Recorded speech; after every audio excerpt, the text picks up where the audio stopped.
Hello বন্ধুরা, রান্নাঘরে এসা চ্যানেলে তোমাদের সবাইকে স্বাগত। আজকের রেসিপি হলো তালের বড়া। আজকের রেসিপিটা আশা করি সবার খুব ভালো লাগবে, কারণ এই তালের বড়া সবারই খুব প্রিয়।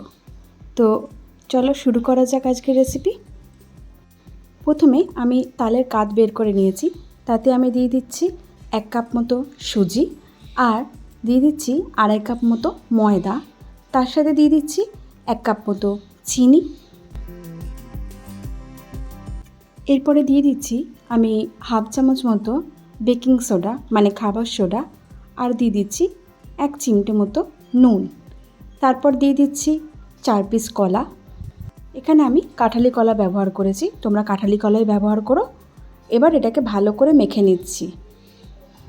বলে রাখি, এখানে আমি একটা মাঝারি সাইজের গোটা তাল থেকে কাতটা যেটা বের হয়েছে সেইটুকুটাই ইউজ করেছি।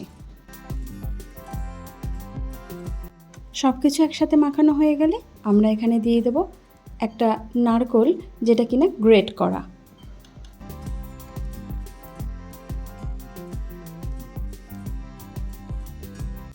সব কিছু দিয়ে আমি খুব ভালো করে এটা মেখে নেব।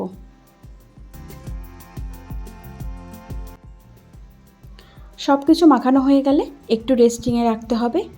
আর এরপরে আমি এখানে দিয়ে দিচ্ছি 3 চামচ মতো চালের গুঁড়ো। এটা দিলে খুব ক্রিস্পি হয়।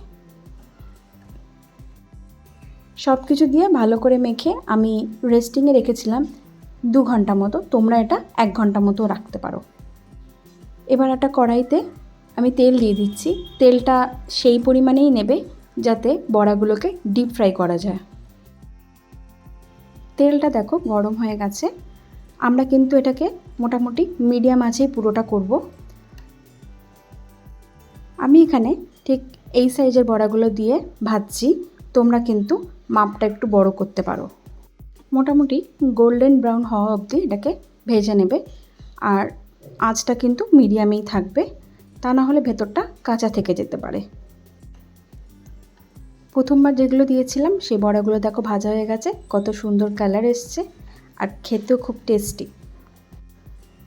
সেকেন্ড টাইম আমি আরও কিছু ভেজে নেব। এরকম আমি অনেকগুলো বড়াই ভেজে নিয়েছিলাম, কিন্তু সেই ফুটেজটা আমার কাছে নেই, ওটা ডিলিট হয়ে গেছে। তো এরমভাবেই আমি অনেকগুলো বড়া ভেজেছিলাম, খুবই টেস্টি হয়েছিল। তোমরাও বাড়িতে একবার ট্রাই করে দেখতে পারো।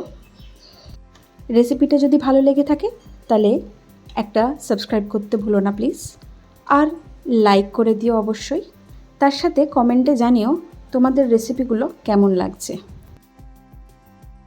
পরে আর একটা নতুন কোনো রেসিপি নিয়ে আরেকদিন হাজির হয়ে যাব তোমাদের সামনে।